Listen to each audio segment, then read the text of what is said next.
technique d'éveil. D'innombrables civilisations ont précédé la nôtre. Elles semblent n'avoir eu qu'un seul but, l'éveil. Quel est le but ultime de notre civilisation? Au fait, pendant des centaines de milliers d'années, notre espèce a mis au point d'innombrables techniques visant à restaurer l'être humain dans sa grandeur originelle, à faire de lui l'égal des hommes surdoués qui l'ont créé. C'est la vocation profonde de notre espèce. Quand j'ai commencé la quête qui m'a mené ici, je n'avais compris qu'une seule chose, nos ancêtres surhumains furent les maîtres de la foudre, arme d'éveil. Je n'avais pas encore vu que pour eux l'éveil était partout. Chauve galactique, obsédé par l'éveil, galvanisé par la supervie, et non hanté par la mort comme le bégaient les égyptologues. Allez en croire, toutes les créations architecturales du génie humain n'ont que cette fonction, servir de tombeau. Cette obsession morbide de nos experts du passé en dit long sur leur propre compte. Lisez les lignes qui suivent, messieurs les archéo-croque-morts, et prenez-en de la graine. Voici quelques-unes des techniques d'éveil pratiquées par la civilisation des pyramides et par ses héritiers. Par la boule de foudre, éveil garanti.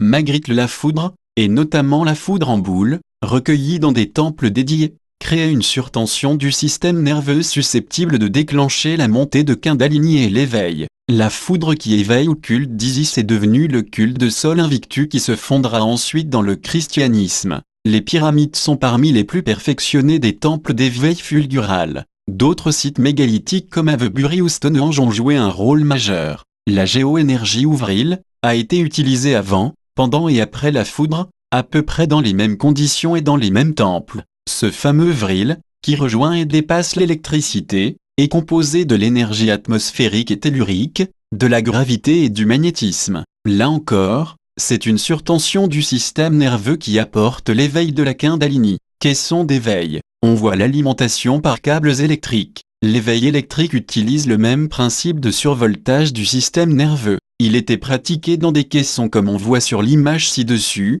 ou avec des casques sous tension, ou encore des lances-rayons de type et de formes variées, la boule rouge et rayonnante qui surmonte la couronne d'Horus, le lance-rayon de Zeus ou le Vajradindra en sont de bons exemples. Les trépanations néolithiques montrent la pratique de l'éveil par le scalpel, avec excitation adéquate de l'épiphyse jadis nommée glande de l'éveil. Le chamanisme a recours à la transe musicale et psychotrope au Sweat Lodge. L'usage de drogues psychotropes a longtemps perduré comme moyen d'entrer dans son rêve. Intériorité qui ouvre l'éveil, des potions magiques d'une puissance qui peut tuer ont été chéries des Celtes et des Gaulois. La transe musicale a longtemps été pratiquée dans les grottes et les temples à l'acoustique appropriée. Elle est encore utilisée par les chamans, les soufis, les tibétains, les celtes. Elle revient dans les fest-noz ou les goa. Vision chamanique après une Sweat Lodge. La Sweat Lodge des Lakota est un parfait moyen de sortir du corps. Il faut jouer le jeu de la douleur dominée, se jeter à l'eau,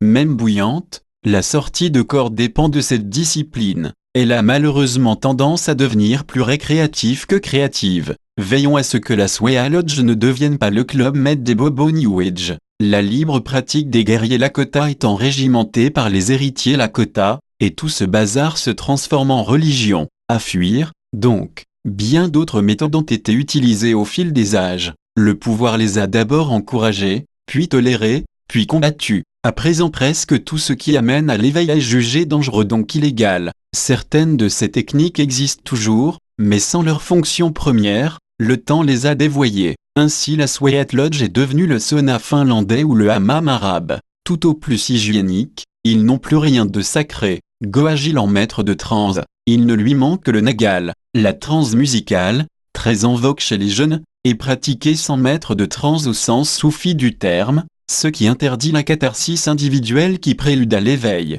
Sauf heureux hasard, les goa n'éveillent personne. Ce n'est pas le but. Ici on vient prendre son pied et tous les moyens sont bons. Les drogues sont récréatives au lieu d'être sacrées. Un paradis artificiel ne mène pas à l'éveil. Elle renforce l'ego destructeur, exacerbe le moi dominant ou dominé, selon les êtres et les substances. La méditation, accompagnée ou non de musique, assortie ou non de consommation de psychotropes, est une des techniques qui a perduré inchangée dans son esprit et sa fonction première, un chemin d'éveil. Il y aurait beaucoup à dire et à redire sur les différentes méthodes de méditation proposées à nos contemporains. On connaît mon aversion pour les sectes et les religions, auxquelles je dénie le monopole de la méditation ou de la prière, qui en est une noble forme. Chacun dans le secret de soi sait comment prier, comment se recueillir, comment méditer. Les donneurs de leçons sont inutiles et dangereux, telle est la dangereuse leçon que nous donnent les Amérindiens. Indiens amers, il y a de quoi